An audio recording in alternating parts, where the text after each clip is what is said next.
오늘 수요 기도회 가운데 주시는 살아계신 하나님의 말씀은 이사야서 65장 17절에서 25절까지의 말씀입니다. 제가 봉독하여 올리겠습니다.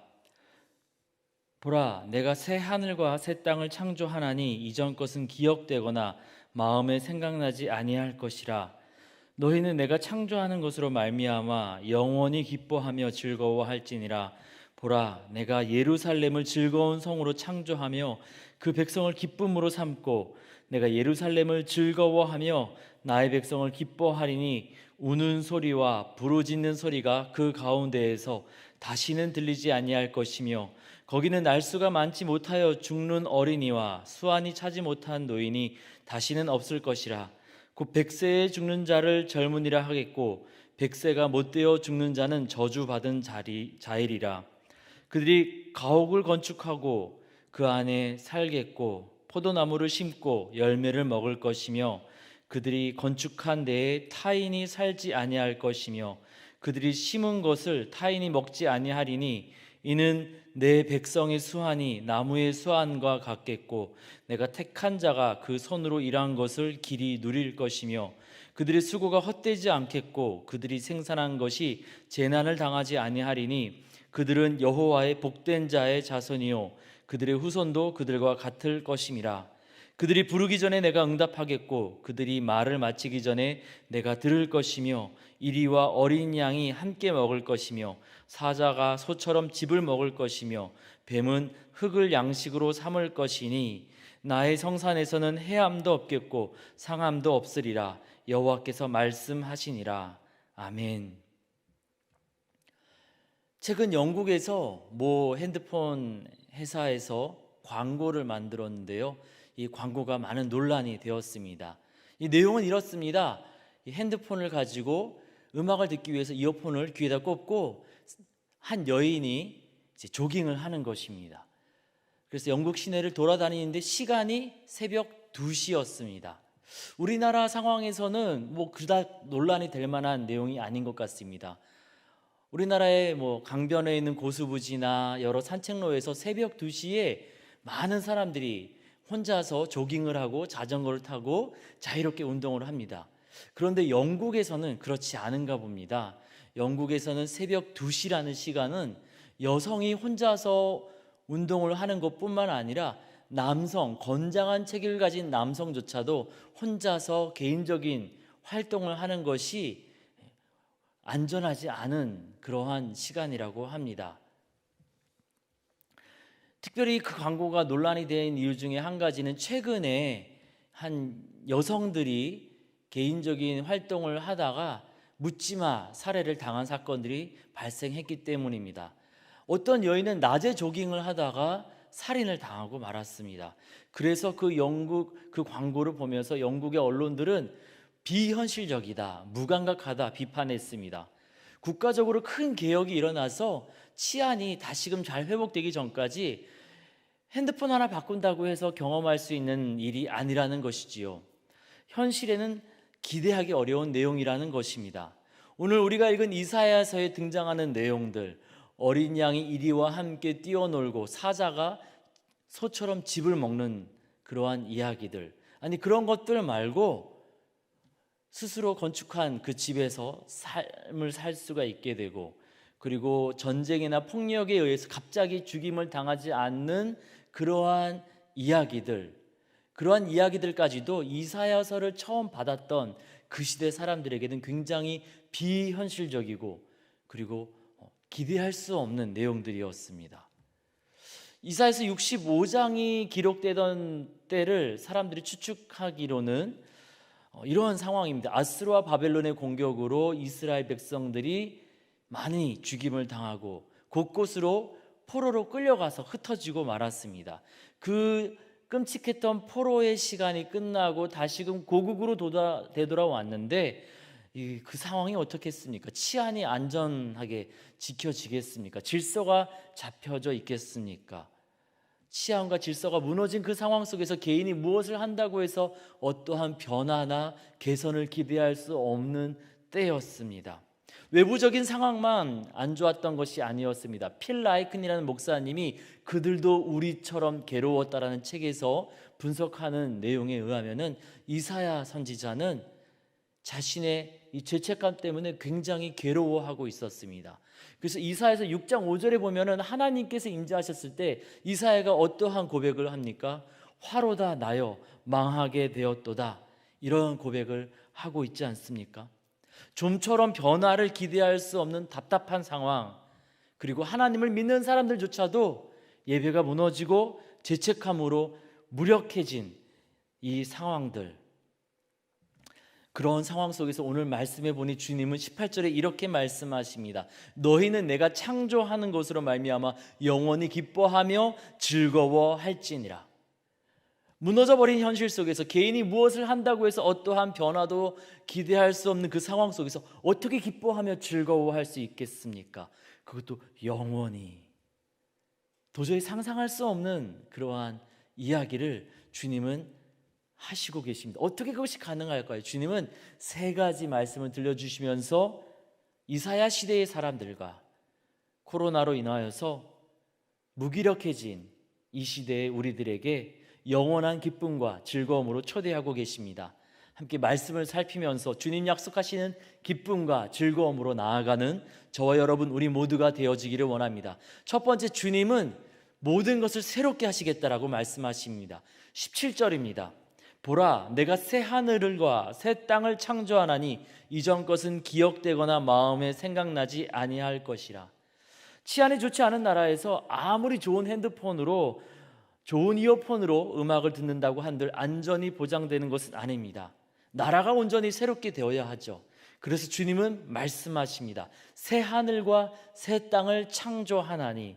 이사야서 65장 이전에 하나님은 어떠한 분입니까? 이스라엘의 죄악과 열방의 패악함으로 인하여서 심판을 하시는, 세상을 다스리시는 그러한 분이십니다.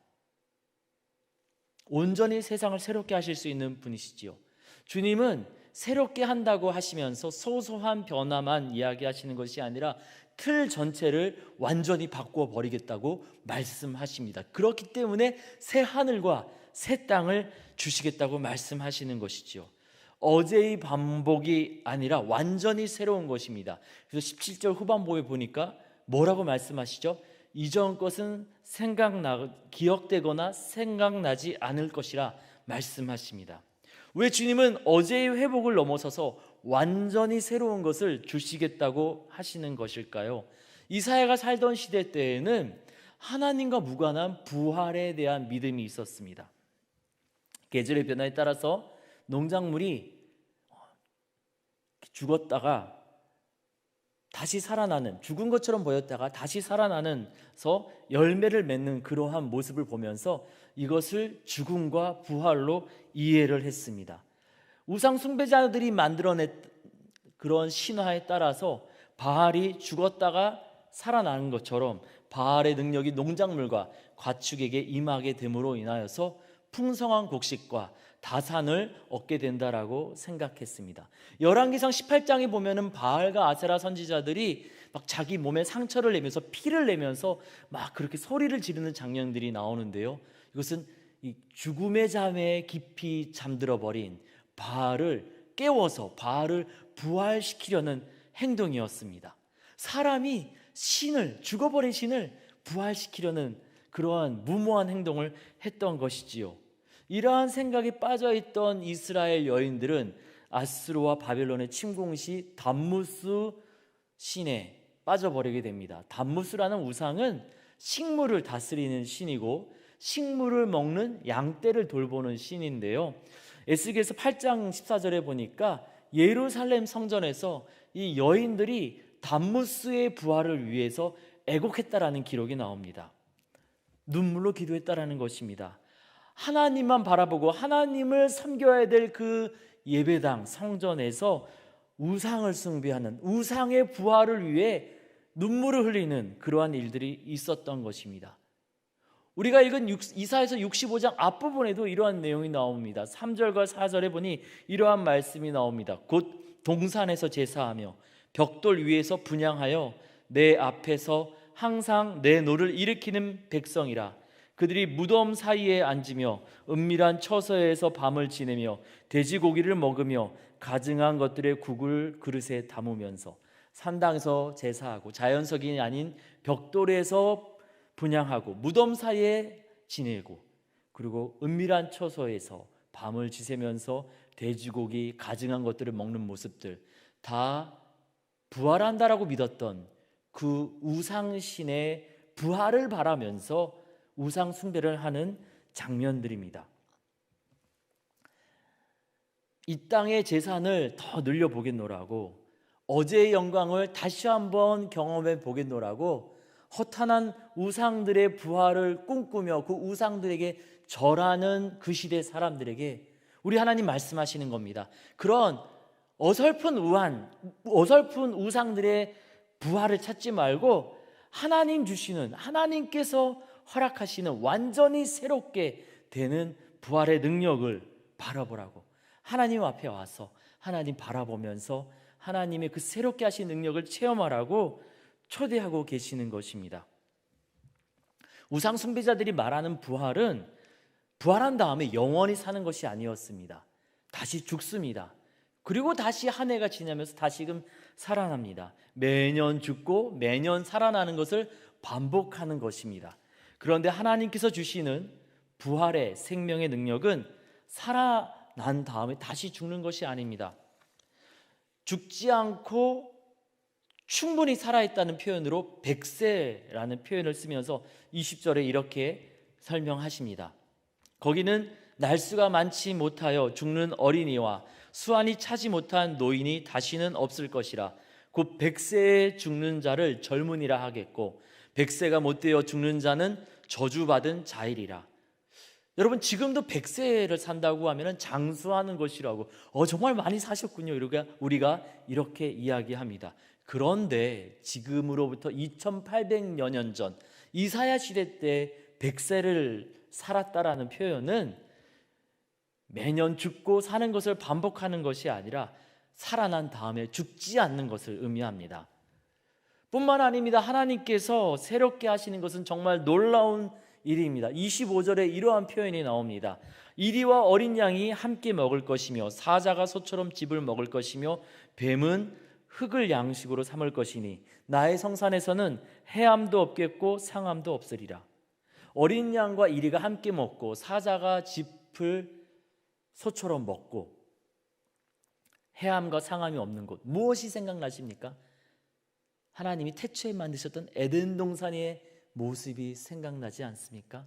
하나님께서 주시는 새롭게 하시는 은혜는, 생명의 능력은, 그 부활의 능력은 세상에 어떤 누구도 흉내낼 수 없는 그런 완전하게 아름다운 그러한 모습입니다. 주님은 죽음을 반복하는 이 세상에서 전혀 다른 방식으로 우리를 새롭게 하시겠다고 말씀하십니다. 그것이 어떻게 우리의 각 개인의 삶 가운데 구체적으로 실현될 수 있을까요? 사도 바울은 고린도후서 5장에서 이것이 어떻게 우리에게 이루어지는지 이렇게 설명합니다. 그런즉 누구든지 그리스도 안에 있으면 새로운 피조물이라. 이전 것은 지나갔으니 보라 새 것이 되었도다. 우리 예수 안에 있을 때 우리 하나님께서 우리 각 개인을 새롭게 하십니다. 우리 예수 안에 있을 때 우리 하나님께서 우리의 가정과 교회와 사업장을 새롭게 하십니다. 주님이 그렇게 하실 터이니, 그렇게 새롭게 하실 터이니, 그렇게 놀랍게 하실 터이니 즐거워하고 기뻐하라고 말씀하십니다. 코로나를 지나면서 우리는 마치 죽은 사람들과 같이 되었던 것 같습니다. 현장 예배를 드리기 어려웠고요, 사랑방과 순으로 모이기 어려웠습니다. 방역과 위생 때문에 그 전에 열정적으로 우리 사랑방장님들, 순장님들이 찾아가서 우리 성도분들 돌아보고, 또 저희 목회자들이 우리 교우 식구들, 가정들 찾아갔었는데 찾아가기 어려웠습니다.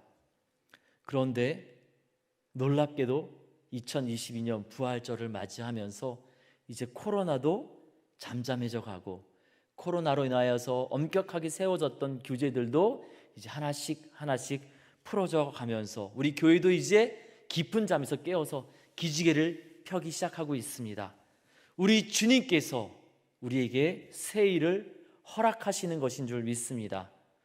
우리 예수님의 부활은 창자국과 못자국이 없는 과거의 몸으로 되돌아가는 것이 아니었습니다.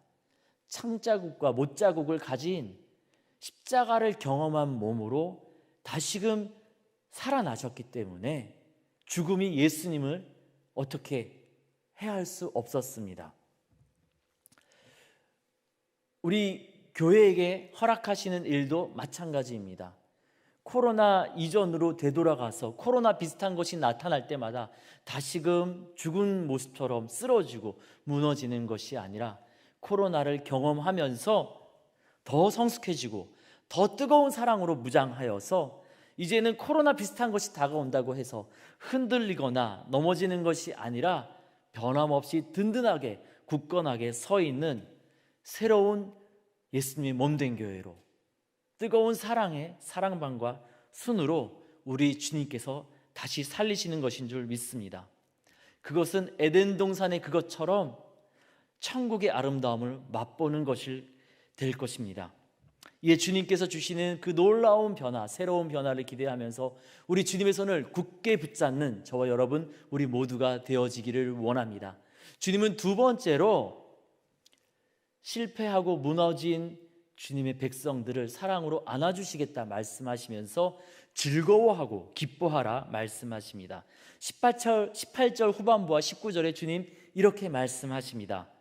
보라, 내가 예루살렘을 즐거운 상으로 창조하며 그 백성을 기쁨으로 삼고 내가 예루살렘을 즐거워하며 나의 백성을 기뻐하리니. 하나님께서 예루살렘과 그 백성을 기뻐하시겠다고 말씀하십니다. 하나님께서 택한 백성을 기뻐하시는 것 당연한 일이지요. 그런데 이사야서 1장에 보니까 하나님께서 이스라엘 백성에게 무엇이라고 말씀하시는지 아십니까? 1장 2절 3절에 주님 이렇게 말씀하십니다. 하늘이여 들으라, 땅이여 귀를 기울이라. 여호와께서 말씀하시기를 내가 자식을 양육하였거늘 그들이 나를 거역하였도다. 소는 그 임자를 알고 나귀는 주인의 구유를 알건만은 이스라엘은 알지 못하고 나의 백성은 깨닫지 못하는도다 하셨도다. 하나님 믿는다는 사람들이 하나님을 믿는 척하면서 하나님을 바로 섬기기보다는 우상 숭배와 온갖 악한 일을 저질렀기 때문에 하나님께서 너무 마음이 아파하셨습니다. 도저히 안 되겠다, 얘네들 심판해야겠다 하시면서 이 심판정의 증인으로 하늘과 땅을 부르는 겁니다. 야 하늘, 야 땅, 일로 와봐. 얘네들 좀 봐라. 얘네 너무하지 않니? 얘네 심판받아야 마땅하지 않겠니? 이렇게 하늘과 땅을 부르셨던 것입니다. 그런데 이제 주님이 이 백성들을 사랑으로 안아주시겠다고 말씀하십니다. 65장 이전의 땅은 패역한 이스라엘 백성과 함께 하나님의 심판이 대상이 되어서 고통받았습니다. 65장 이전의 하늘은 하나님의 진노로 가득했던 곳입니다. 그런데 그 옛 땅과 그 옛 하늘이 아니라 새 하늘과 새 땅을 말씀하시는 것은 새로운 틀, 새로운 변화를 주시겠다는 것뿐만 아니라 이전에는 심판정에서 이 피고를 어떻게 심판할 건지 증인으로 하늘과 땅을 부르셨다라면 이제는 언약식을 하기 위해서, 결혼식을 하기 위해서 축하할 증인으로 하늘과 땅을 초대하시는 것입니다. 하나님 믿는 이스라엘 백성이 범죄함으로 인하여서 하나님 아파하시면서 심판하시다가 그 모든 죄값을 고난받는 종 우리 예수님에게 다 맡기셨습니다. 그 기록이 이사야서 53장이죠. 이 죄값이 다 해결됐기 때문에 이제 주님은 그 백성들을 사랑으로 안아주시겠답니다. 18절 19절에 보니까 예루살렘에 대한 언급이 나와요. 예루살렘을 창조하고 즐거워하시겠답니다. 그런데 이사야 시대 때의 예루살렘 성은 어떤 모습인지 아십니까? 열왕기하 18장에 보니까 히스기야 왕이 아수르가 침공했을 때 예배드리기 위해서 세웠던 예루살렘 성전의 은과 금을 다 벗겨서 아수르 왕이 갖다 바쳐서 헐벗은, 벌거벗은 모습이었습니다. 온갖 수치와 부끄러움이 가득한 예루살렘 성전. 그런데 그 성전을 이제 기쁨으로 즐거워하며 안아주시겠답니다. 부끄러운 과거가 많은 우리를, 수치스러운 과거가 많은 우리를, 실패하고 무너졌던 우리를, 차마 하나님을 향하여 고개를 들 수 없는 우리를 주님 탕자를 품어주시는 그 아버지의 사랑으로 다시금 안아주시고 품어주시겠다고 말씀하시는 것입니다. 심판의 하나님이 아니라 사랑의 하나님께서 우리를 안아주시겠다는데 어찌 우리가 기뻐하지 않고 즐거워하지 않을 수 있겠습니까? 주님은 기뻐하라, 즐거워하라 하면서 저주를 복으로 바꿔주시겠다고 약속하십니다. 20절에부터 시작되는 이 복에 대한 약속들은 신명기 28장에 나타난 저주를 복으로 바꾸는 장면들인데요, 20절 말씀 보면 이렇게 나옵니다. 거기는 날수가 많지 못하여 죽은 어린이와 수완이 차지 못한 노인이 다시는 없을 것이라. 곧 100세에 죽는 자를 젊은이라 하겠고 100세가 못되어 죽는 자는 저주받은 자이리라. 그런데 신명기 28장 57절에 보면 이런 말씀이 나옵니다. 자기 다리 사이에서 나온 태와 자기가 낳은 어린 자식을 남몰래 먹으리니. 너무나 어렵고 힘들어서 외적의 침입이 아니라 이 자녀를 낳은 부모가 배고픔을 이기지 못하고 전쟁의 어려운 가운데 그 자기가 낳은 어린 자녀를 먹는 끔찍한 일들이 있을 것이라 주님 명하셨습니다.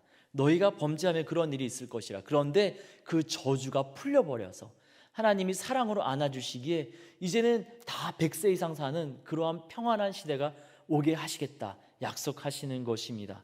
그 다음 주님께서 주시는 소망의 약속은 수고의 열매를 누리는 것입니다. 21절부터 23절까지인데요, 제가 읽어드리겠습니다.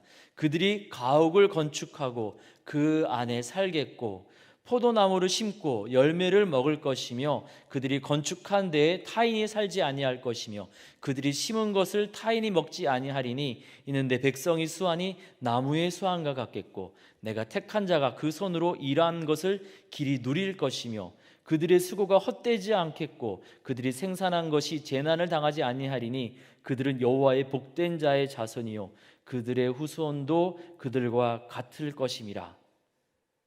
이 복의 약속은 신명기 28장 30절과 33절의 저주를 바꾸어 주시는 것입니다. 신명기 28장 30절 33절은 이렇게 주님께서 말씀하십니다. 너가 여자와 약혼하였으나 다른 사람이 그 여자와 동침할 것이요 집을 건축하였으나 거기에 거주하지 못할 것이요 포도원을 심었으나 내가 그 열매를 따지 못할 것이며 내 토지 소산과 내 수고로 얻은 것을 내가 알지 못하는 민족이 먹겠고 너는 항상 압제와 학대를 받을 뿐이니.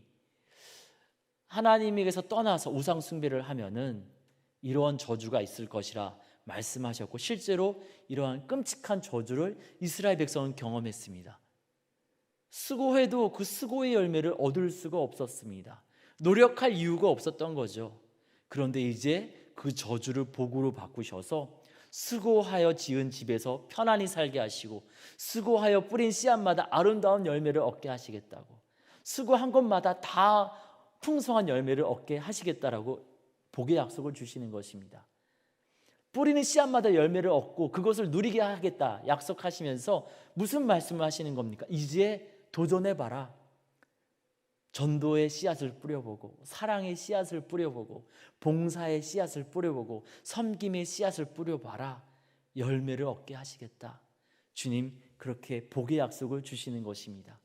주님께서 우리를 수치스럽다 할지라도 부끄러운 과거가 있다 할지라도 사랑으로 안아주시면서 우리가 수고하는 것에 열매를 얻게 하시겠다 우리 가운데 약속을 주시니 그 사랑에 힘입어서 하나님 앞에 담대히 나아가고 우리의 삶의 자리에 전도의 씨앗, 사랑의 씨앗, 봉사의 씨앗을 뿌리며 열매를 주실 하나님 앞에 기쁨으로 나아가는 저와 여러분 우리 모두가 되어지기를 원합니다. 세 번째로 주님은 이 모든 것들이 우리 사람의 요청이 아니라 하나님의 의지와 사랑과 계획으로 이루시겠다고 말씀하십니다. 24절입니다. 그들이 부르기 전에 내가 응답하겠고 그들이 말을 마치기 전에 내가 들을 것이며. 하나님이 우리가 열심히 기도해서 그제서야 움직이시는 것이 아니라 우리가 구하기도 전에 우리가 하나님 이렇게 해주세요. 기도가 끝나기도 전에 하나님이 벌써 일어나셔서 일을 시작하시겠다는 겁니다. 왜 그렇습니까? 하나님이 우리의 기도에 앞서서 우리를 고쳐주시고 새롭게 하실 그런 마음과 사랑과 계획을 가지고 계시기 때문입니다. 사람들의 요청과 사람들의 기도 때문에 하나님이 이 일을 하신다면은, 우리의 기도가 부족하고 기도드리는 우리가 좀 흠이 있다라면은 이 일이 이루어지지 않거나 더디게 이루어질 수도 있습니다. 그런데 이 일은 우리가 주님께 기도했기 때문이 아니라 우리가 기도하기 전에 주님이 먼저 시작한 일이라고, 주님이 먼저 계획하신 일이라고, 주님이 먼저 사랑으로 시작하신 일이라고 말씀하십니다. 그러니 우리 가운데 소망이 있습니다. 우리가 좀 부족해도, 우리가 좀 연약해도 주님이 이 일을 이루실 것이기 때문입니다. 그런데 우리의 기도와 우리의 요청 때문에 이루어지는 일이 아니라 하나님 스스로 계획하시고 시작하신 일이기 때문에 이 때도 우리 마음대로 되는 것이 아니라 하나님의 때에 이루어지는 것입니다. 그래서 이 계획을 알고 우리가 낙심하지 않고 하나님의 때를 기다리는 것이 필요합니다. 주님을 기뻐하고 즐거워하며 하나님의 때를 기다리는 것이 필요합니다. 주님이 주신 꿈을 꾸고 주님이 주신 소망을 가슴에 품고 기다리는 것이 우리 가운데 필요합니다. 요한복음 20장에 보면은 예수님께서 부활하신 다음에 안식 후 첫날 제자들에게 다가가시는 장면이 나옵니다. 요한복음 20장 19절에서 22절까지 주님이 다가가셔서 세 가지 말씀을 하십니다.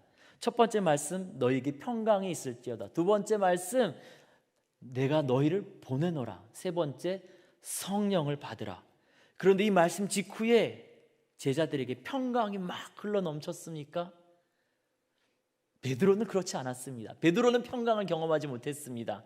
그래서 베드로는 요한복음 21장에 보니까 예수님과 함께 다시금 소망을 품기보다는 나 그냥 물고기 낚는 어부 할랍니다 하면서 디베라 바닷가에 가서 거기서 물고기 잡고 있었습니다. 예수님이 거기까지 찾아가시죠. 그리고 그와 대화를 나누시면서 옛 추억을 다시금 기억나게 하시면서 하늘의 평강으로 베드로를 다시금 덧입혀 주십니다. 예수님 만난 직후에 제자들이 곳곳으로 흩어져서 복음을 전했습니까? 부활하신 예수님을 만났던 안식 후 첫날 저녁에 제자들이 성령을 받았습니까? 아니었습니다. 예수님과 대화 나누며 40여일간 부활하신 예수님과 함께 있다가 예수님 승천하신 다음에 예수님께서 들려주신 말씀, 들려주신 약속 가슴에 품고 열심히 기도했습니다. 그때가 오리라, 그 약속이 이루어지리라 기도하고 기다렸습니다. 승천하신 이후에 12여일이 지나자 오순절에 약속하신 성령이 불같이 임하였습니다. 그들의 가슴이 뜨거워졌고 그들의 낙심했던 심령이 다시금 용기로 소망으로 가득 찼고 그들은 담대히 거리로 나아가서 외쳤습니다. 계집종 한 명 앞에서, 소수의 사람들 앞에서 두렵고 떨려서 예수님 나 모릅니다 부인했던 베드로가 수천 명이 모인 자리에서 예수님의 십자가와 부활에 대해서 담대하게 외쳤고 그날에 3,000명이나 되는 사람들이 예수님을 주로 고백하며 회개하는 역사가 이루어졌습니다. 성령 충만한 제자들, 사도들은 곳곳으로 흩어져서 곳곳에서 기쁨을 전하고 복의 통로가 되어 예수님을 증거하는 증인이 되었습니다.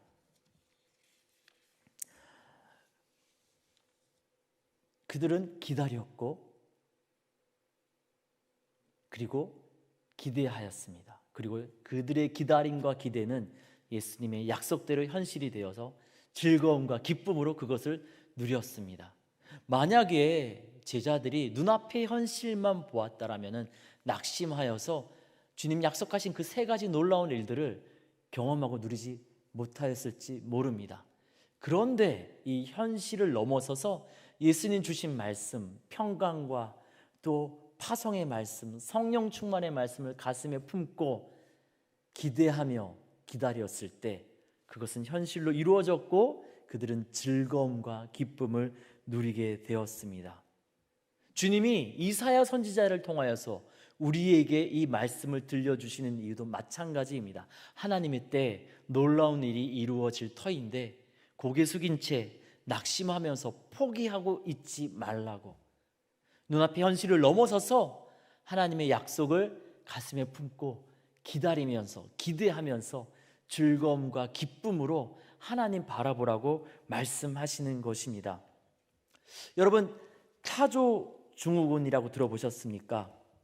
몸 길이가 2m나 되는 이 타조는 천적이 다가오면은 머리를 땅에 쳐박고 이 상황이 지나가기를 기다린다고 합니다. 실패나 위기가 다가올 때 눈앞의 현실로 인하여서 낙심하여서 고개를 쳐박고 아무것도 하지 못한 채 두려워 떠는 그러한 모습을 타조 증후군이라고 이렇게 부른다고 하는데요. 우리가 하나님을 믿는다라는 것은, 우리가 예수님을 주로 고백한다라는 것은 현실의 어려움 때문에 머리를 땅에 쳐박고 기다리고 아무것도 못하는 채 두려움 가운데 낙담한 채로 있는 것이 아닙니다. 치아는 별로 안 좋은데 새로 나온 이어폰이라고 귀에 꽂고 위험한 곳에 자신의 몸을 내어 던지는 것도 아닙니다. 하나님의 약속을 가슴에 품고 하나님의 소망을 가슴에 품고 현실은 답답하고 괴롭지만 현실로 인해서 고개를 팍 숙이는 것이 아니라 고개를 들고 하늘을 바라보며 하나님을 기대하면서 눈을 크게 뜨고 하나님의 때를 바라보면서 소망 가운데 기쁨과 즐거움으로 하나님의 손을 굳게 붙잡고 믿음으로 나아가는 것입니다. 오늘 말씀을 통하여서 답답한 현실을 살고 있는, 코로나로 인해서 낙심하고 무너졌던 우리와, 그리고 여러 어려운 상황 가운데 답답하고 무기력해진 이사야를 주님은 위로하시면서 세 가지 이유로 즐거움과 기쁨으로 초대하고 계십니다. 첫 번째, 하나님께서 새롭게 하시겠답니다. 우리의 모든 삶의 자리를 하나님께서 새롭게 하시는 이것은 세상의 국가는 비교할 수 없는 놀라운 것입니다. 그 주님의 일하심을 기대함으로 우리가 주님 손을 더욱더 굳게 붙잡기를 원합니다. 두 번째, 실패하고 무너진 우리를 사랑으로 안아주시겠답니다. 우리가 아무리 수치스러울지라도 안아주시면서 우리가 앞으로 수고하는 일들의 풍성한 열매를 약속하여 주시고 계십니다. 어제의 실패로 포기할 것이 아니라 오늘 다시금 소망을 주시는 주님 의지하여서 믿음의 씨앗, 사랑의 씨앗, 복음의 씨앗을 뿌리는 저와 여러분 우리 모두가 되어지기를 원합니다. 세 번째, 우리 때문이 아니라 하나님의 사랑과 계획으로 이 모든 일을 이루시겠답니다. 우리가 조금 부족해도 우리가 아직 죄인 되었을 때 우리를 사랑하셔서 아들 예수 내어주신 그 하나님의 사랑과 능력과 계획으로 이 일을 이루시겠다고 우리 가운데 약속하시니, 우리가 오늘의 현실이 답답하고 괴롭다 하여서 낙심할 것이 아니라 능력의 하나님, 이 일을 먼저 시작하신 그 하나님 바라보며 소망 가운데 하나님의 때를 기다리는 저와 여러분 우리 모두가 되어지기를 원합니다. 이제 코로나 규제가 해결되어 가는 이때에 이사야서를 통해 주시는 이 소망의 말씀을 붙잡고 눈을 들어 하나님 바라보며 기뻐하며 즐거워하는 저와 여러분 우리 모두가 되어지기를 원합니다. 함께 같이 기도하겠습니다. 보라, 내가 새 하늘과 새 땅을 창조하나니 이전 것은 기억되거나 마음에 생각나지 아니할 것이라. 너희는 내가 창조하는 것으로 말미암아 영원히 기뻐하며 즐거워할지니라. 아멘. 하나님, 부활절이 지난 이후에 이사야서를 통하여서 우리 가운데 소망을 주시니 감사합니다. 우리 하나님께서 우리를 새롭게 하시겠다 하시니 감사합니다. 허물 많은 우리를 사랑으로 안아주시겠다고 하시니 감사합니다. 하나님의 의지와 사랑으로 그 능력으로 이 모든 일을 우리 가운데 허락하시겠다 하시니 감사합니다. 이사야처럼 예수님의 부활을 경험했던 제자들처럼 이 시간 우리도 우리 하나님을 바라봅니다. 변하지 않는 현실로 인하여서 낙심하면서 고개 숙이지 말게 하시고 하나님을 기뻐하고 하나님께서 행하실 일을 기대하고 즐거워함으로 하나님께서 약속하신 복을 누리게 하여 주시옵소서. 약속을 이루시는 우리 주님을 기대하오며 우리 주님 예수님의 이름으로 기도드립니다. 아멘.